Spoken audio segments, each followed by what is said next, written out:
Radhe Radhe everyone.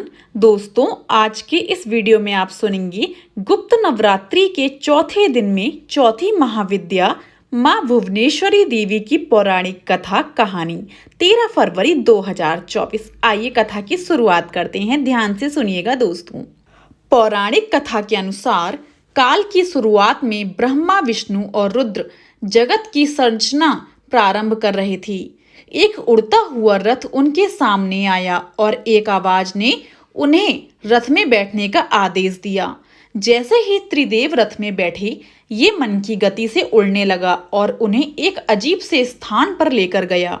यह स्थान असल में रत्नों का द्वीप था, जिसको चारों तरफ अमृत का सागर और मनमोहक आकर्षक जंगल थे। जैसे ही त्रिदेव रथ के बाहर उतरे, वे स्त्री स्वरूप में बदल गए। उन्होंने उस द्वीप का अच्छी तरह मुआयना किया। वहां उन्हें एक शहर मिला। उस शहर के चारों तरफ सुरक्षा की 9 परतें थीं और इस शहर की सुरक्षा उग्र स्वभाव के भैरव, क्षेत्रपाल, मातृका और दिग्पाल कर रहे थे। जैसे ही वे शहर के अंदर गए, शहर का सौंदर्य और विकास देखकर मंत्रमुग्ध हो गए। आखिरकार वे शहर के अंदर स्थित मुख्य राजमहल में पहुंचे, जिसका नाम चिंतामणि गृह था और जिसकी सुरक्षा योगिनियां कर रही थीं। ये शहर त्रिपुर था, देवी भुवनेश्वरी की राजधानी, जो मणिद्वीप की रानी थी। जैसे ही त्रिदेव महल के अंदर घुसे, उन्हें देवी भुवनेश्वरी जी के दर्शन हुए। उनकी जटा लाल रंग की थी, उनकी 3 आंखें, 4 हाथ थे तथा उन्होंने लाल रंग के आभूषण पहने थे। उनके शरीर पर लाल चंदन का लेप लगा था तथा उन्होंने लाल कमल की माला पहनी थी। बाएं हाथ में उन्होंने अंकुश और पास पकड़ा था तथा दाहिने हाथ से वो अभय और वीणा मुद्रा दिखा रही थीं। उनका मुकुट अर्धचंद्र रूपी मणि द्वारा सुसज्जित था। वह त्र्यंबक भैरव की बाईं गोद में बैठी थीं, जो श्वेत वर्ण के थे।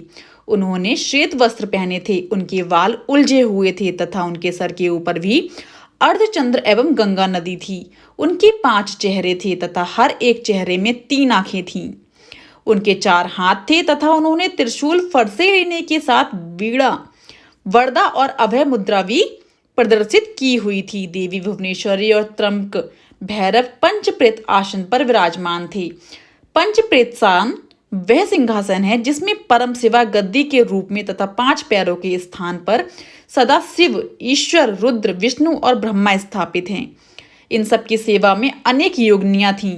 इनमें से कुछ पंखा डोल रही थी, कुछ कपूर डालकर पान के पत्ते समर्पित कर रही थी, कुछ नए शीशे पकड़ी हुई थी, कुछ घी, शहद और नारियल पानी समर्पित कर रही थीं, कुछ माता के बाल का श्रृंगार करने के लिए तैयार थीं, कुछ देवी के मनोरंजन के लिए नृत्य तथा गायन में लिप्त थीं।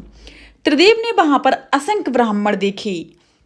हर ब्राह्मण में उनकी तरह ही त्रिदेव थे और ये सब उन्होंने माता भुवनेश्वरी के पैरों के नाखून में ही देख लिया। कुछ ब्राह्मण ब्रह्मा द्वारा बनाए जा रहे थे, कुछ विष्णु द्वारा पाले जा रहे थे तथा कुछ रुद्र द्वारा संहारित किए जा रहे थे। त्र्यंबक ब्रह्म की इच्छा शक्ति द्वारा उत्पन्न भुवनेश्वरी ने त्र्यंबक के 3 स्वरूप बनाए, ब्रह्मा, विष्णु और रुद्र। इस तरह त्रिदेव त्र्यंबक के ही 3 रूप हैं। तत्पश्चात देवी भुवनेश्वरी ने अपनी शक्तियां त्रिदेव को प्रदान की। ब्रह्मा के लिए देवी सरस्वती, विष्णु के लिए देवी लक्ष्मी तथा रुद्र के लिए देवी काली का निर्माण किया तथा उन्हें उनकी जगह पर स्थापित किया। ब्रह्मा और सरस्वती ने मिलकर एक ब्रह्मांड रूपी अंडा बनाया। रुद्र और काली ने इसे तोड़ा, जिससे पंचतत्व स्वरूप में आए। इसके बाद पंचतत्व का उपयोग कर ब्रह्मा और सरस्वती ने संपूर्ण ब्रह्मांड की रचना की तथा विष्णु और लक्ष्मी ने इसके पालन पोषण का हर कार्य किया। अंत में रुद्र और काली ब्रह्मांड की समाप्ति की, ताकि सरस्वती और ब्रह्मा पुनर्रचना शुरू कर सकें। दोस्तों, यहीं पर समाप्त होती है हमारी कथा। आइए दोस्तों, अब जानते हैं माँ भुवनेश्वरी की सरल पूजा विधि। सबसे पहले सुबह स्नान करके साधक को साफ वस्त्र धारण करने चाहिए। इसके बाद एक साफ चौकी पर लाल रंग का कपड़ा बिछाकर माँ भुवनेश्वरी की मूर्ति या तस्वीर स्थापित करनी चाहिए। इसके बाद माँ को लाल रंग के पुष्प, वस्त्र, श्रृंगार, कुमकुम, अक्षत यानी चावल, चंदन और रुद्राक्ष की माला अर्पित करनी चाहिए। इसके बाद स्वच्छ मन से पूरे विधि विधान के साथ माता की पूजा करनी चाहिए। यदि आप माता की विशेष कृपा प्राप्त करना चाहते हैं तो मदिरा, मांसाहारियों से दूरी बनाएं और जरूरतमंदों की सहायता करें। आपको माता के किसी मंदिर में जाकर मंदिर प्रांगण की साफ सफाई करनी चाहिए। इससे भुवनेश्वरी माता बहुत प्रसन्न होती हैं अपने भक्तों पर। आइए दोस्तों, अब जानेंगे माँ भुवनेश्वरी की पूजा में ध्यान रखने के योग्य बातें। पहला नंबर, महाविद्या महाभुवनेश्वरी की साधना करने के लिए उपासक की सभी सामग्री में खास रूप से सिद्धि युक्त होनी चाहिए। दूसरा नंबर है, अगर ऐसा नहीं हुआ तो आप माँ भुवनेश्वरी की उपासना नहीं कर पाएंगी। तीसरा नंबर है, महाविद्या महाभुवनेश्वरी की उपासना करने के लिए उपासक को सिद्ध प्राण प्रतिष्ठित भुवनेश्वरी यंत्र, सफेद हकीक या रुद्राक्ष माला, 10 लघु नारियल, ये 3 चीजें होना अति आवश्यक है। चौथा नंबर है, माँ भुवनेश्वरी की साधना हमेशा सुबह 4 से 6 बजे के बीच या रात्रि 10:15 बजे के समय के बाद ही करनी चाहिए। पांचवा नंबर है, माँ भुवनेश्वरी की पूजा करने के बाद भुवनेश्वरी कवच का पाठ अवश्य करना चाहिए दोस्तों।